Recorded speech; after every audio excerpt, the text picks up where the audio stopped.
Hello বন্ধুরা, welcome to science study YouTube channel. BPSC TR main পরীক্ষা নিয়ে একটা গুরুত্বপূর্ণ ভিডিও নিয়ে এসেছি। সেটা হচ্ছে কাট অফ নিয়ে। তো কিভাবে কাট অফ হিসাব হয় সেই সম্পর্কে আজকের ভিডিওটা খুবই গুরুত্বপূর্ণ একটা ভিডিও। কারণ অনেক সময় হয় যে কাট অফ ক্লিয়ার পরে কাট অফ ক্লিয়ার করার পরেও কিন্তু চাকরি অনেকের হয় না। তো কেন হয় না সেই সম্পর্কে আজকে আমরা বিস্তারিত জানবো। এবং এখানে তিনটে পার্ট 1, পার্ট 2 এবং পার্ট 3 এই সম্পর্কে আজকে আমরা বিস্তারিত বলবো। তো যারা এসএসসি পরীক্ষা দিয়েছো বা দিবে তাদেরকে বলবো তোমরা এই ভিডিওটা ভালোভাবে দেখো, যাতে বিপিএসসি টিআর যে 4 পরীক্ষা হবে সে পরীক্ষায় কোনো সমস্যা না হয় এবং কাট অফ সম্পর্কে একটা স্পষ্ট ধারণা তৈরি হবে আশা করছি। তো চলো শুরু করি। তো এর জন্য প্রথমে একটা কাট অফ তোমাদেরকে দেখাই। তো এখানে দেখো, এটা হচ্ছে সায়েন্সের কাট অফ 9, 10 সায়েন্স। তো এখানে ক্যাটাগরি দেওয়া আছে unreserved female, EWS female, SC female, এরকম যাই হোক।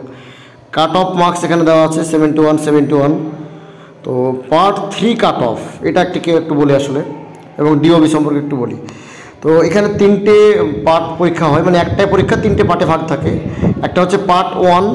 পার্ট 1টা হচ্ছে ল্যাঙ্গুয়েজ, হিন্দি বা বাংলা, এবং তার সঙ্গে কম্পালসারি 8 নম্বরের ইংরেজি। টোটাল 30 নম্বরের প্রশ্ন থাকবে ল্যাঙ্গুয়েজ থেকে। টোটাল 30 নম্বরের প্রশ্ন থাকবে ল্যাঙ্গুয়েজ থেকে, এবং কোনো নেগেটিভ মার্ক নেই। 30-এর মধ্যে 30%, অর্থাৎ 9 নম্বর পেতে হবে। 9 নম্বর পেলে পাস, ঠিক আছে? 9 নম্বরে পাস। তো 22 নম্বর থাকবে হিন্দি বা বাংলা চয়েস করলে বাংলা, এবং 8 নম্বর থাকবে ইংলিশ থেকে।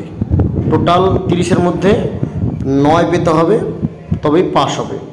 তো এই জন্য কীভাবে প্রিপারেশান নেবে সে ভিডিও আমি আলাদাভাবে তৈরি করবো। তো এটা নিয়ে অবশ্য চিন্তা করার কোনো বিষয় নয়, এবং এটাতে পাস করতে হবে, নাহলে কিন্তু খাতা চেক হবে, অন্যগুলো র্যাঙ্কে আসবে না কিন্তু নাম্বার, ঠিক আছে? এই 9 পেতেই হবে 30-এর মধ্যে।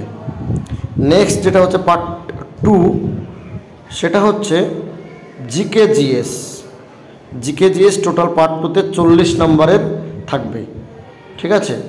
তো এটা গেল, এবং এটা এগুলো আলাদাভাবে ভিডিও পেয়ে যাবে সব। পার্ট 3 যেটা আছে, এই পার্ট 3 হচ্ছে সাবজেক্ট, যা মেন সাবজেক্ট সেটা হচ্ছে পার্ট 3। এই পার্ট 3-তে টোটাল 80 নম্বরের পরীক্ষা হবে, এবং এই 80-তে ওভার একটা এখানে যে কাট অফটা হিসাব হয় সেটা হচ্ছে একটা ওভারঅল কাট অফ হয়, যেমন এখানে দেখতে পাচ্ছ কাট অফ 71। আবার এখানে পার্ট 3 কাট অফ হচ্ছে 44, জেনারেলদের জন্য বলছি, আনরিজার্ভ। তো এইটা হচ্ছে ওভারঅল কাট অফ 71, হচ্ছে পার্ট 3 এবং পার্ট 2 মিলিয়ে, অর্থাৎ 120-র উপরে কাট অফ হয়। আর যে 30 নম্বর কম্পালসারি ল্যাঙ্গুয়েজ, ওটা হচ্ছে শুধু পাস মার্ক। তো টোটাল 120-র মধ্যে 71 এটা হচ্ছে কাট অফ এসছে। এবং পার্ট 3 সাবজেক্ট যে 80 নম্বরের পরীক্ষা হয়েছে, সেই সাবজেক্টে 44 কাট অফ হয়েছে।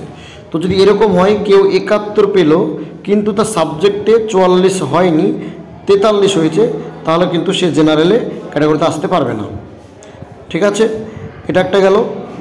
আর একটা হচ্ছে ডিওবি কার্ড হচ্ছে 16/3/1997। এটা লাস্ট এরকম হয়েছে। যদি এরকম হয় এর যারা পরে আছে তারা কিন্তু এলিজেবল হয়নি, সেম নাম্বার হলেও।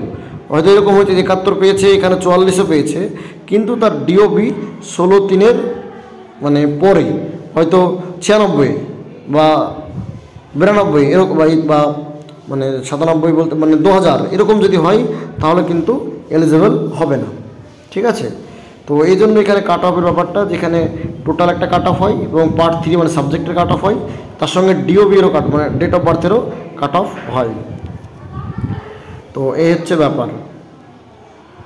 তো আশা করছি কাট অফ সম্পর্কে স্পষ্ট ধারণা তোমরা।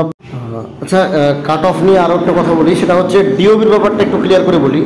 ডিওবি হচ্ছে 16/3/1997 যেমন এখানে আছে, অর্থাৎ কারো যদি কাট অফ মার্কস 71-এর বেশি হয়, তাহলে কিন্তু এই ডিওবির ক্ষেত্রে সে আসবে না, সে তো হয়ে যাবে, তার চাকরি হয়ে যাবে।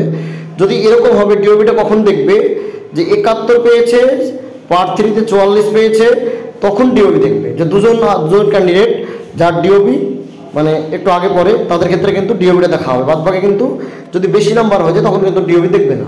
যেরকম না যে 90 পেয়েছে তাও চাকরি হচ্ছে না ডিওবির জন্য, এরকম কোনো ব্যাপার না। যখনই সমান স্কোর হয়ে যাবে তখনই কিন্তু ডিওবিটা দেখবে।